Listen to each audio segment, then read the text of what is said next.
PR পদ্ধতিতে নির্বাচন হলে উচ্চকক্ষ চাই না, এই বক্তব্য যারা দেয় তারা জাতির সঙ্গে প্রতারণা করে। বাংলাদেশে জাতিসংঘের মানবাধিকার কমিশনের অফিস হবে, রাজনৈতিক দলগুলোকে আলোচনার বাইরে রেখে অন্তর্বর্তীকালীন সরকার এই সিদ্ধান্ত নিতে পারে না।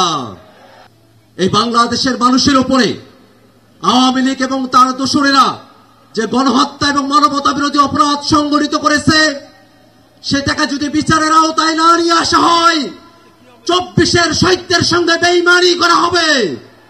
শুধু ক্ষমতার পালাবদলের জন্য 24-এর অভ্যুত্থান হয় নাই, ক্ষমতার ভারসাম্য নিশ্চিত করে নতুন গণতান্ত্রিক বাংলাদেশ বিনির্মাণের জন্য 24-এর অভ্যুত্থানে আমরা অংশ নিয়েছিলাম। বাংলাদেশে শুধু নির্বাচন দিয়ে এদেশের গণতন্ত্রকে সুরক্ষা দেওয়া সম্ভব নয়। 14, 18, 24-এ নির্বাচন হয়েছে, কিন্তু বাংলাদেশের গণতন্ত্রকে সুরক্ষা দেওয়া সম্ভব হয় নাই।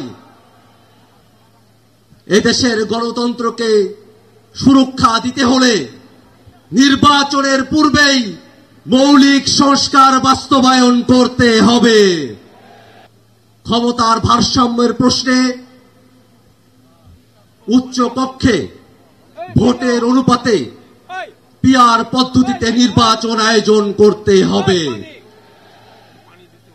পিআর পদ্ধতিতে নির্বাচন হলে উচ্চ কক্ষ চাই না, এই বক্তব্য যারা দেয় তারা জাতির সঙ্গে প্রতারণা করে।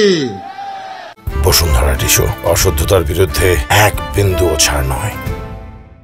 ভাইরা আমার, এই বাংলাদেশের মানুষেরা দীর্ঘ সময় ধরে জেল, জুলুম, রিমান্ড, গুম, খুন, ক্রসফায়ার, আয়নাঘর, গণহত্যা, মানবতা বিরোধী অপরাধের মধ্য দিয়ে আমাদেরকে জীবন অতিবাহিত করতে হয়েছে। এই বাংলাদেশের মুসলমানরা তারা সংখ্যায় বেশি হলেও অধিকার এবং মর্যাদার প্রশ্নে অপরায়ণ করে তাদেরকে সংখ্যা লঘুর থেকেও ছোট করে রাখা হয়েছে। ইসলাম পালনের ন্যূনতম অধিকার বাংলার মানুষকে তারা দিতে চায় নাই। আমরা স্পষ্ট করে বলি, এই বাংলাদেশে ধর্ম পালনের কারণে কোন মানুষের প্রতি আর কোন জুলুম আমরা হতে দেব না। এদেশের মুসলমান, হিন্দু, বৌদ্ধ, খ্রিস্টান সকল ধর্মের মানুষ সকলে শান্তিতে বসবাস করবে। জুলাই অভ্যুত্থানে এটাই আমাদের প্রত্যাশা। ভাইরা আমার, এই বাংলাদেশের মানুষের উপরে আওয়ামী লীগ এবং তার দোসরেরা যে গণহত্যা এবং মানবতা বিরোধী অপরাধ সংগঠিত করেছে, সেটাকে যদি বিচারের আওতায় না নিয়ে আসা হয়, 24-এর শহীদদের সঙ্গে বেইমানি করা হবে।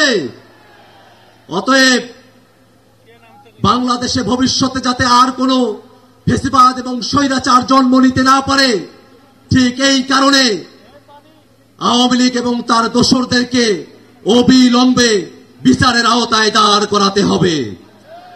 ভাইরা আমার, বাংলাদেশে জাতিসংঘের মানবাধিকার কমিশনের অফিস হবে, রাজনৈতিক দলগুলোকে আলোচনার বাইরে রেখে অন্তর্বর্তীকালীন সরকার এই সিদ্ধান্ত নিতে পারে না।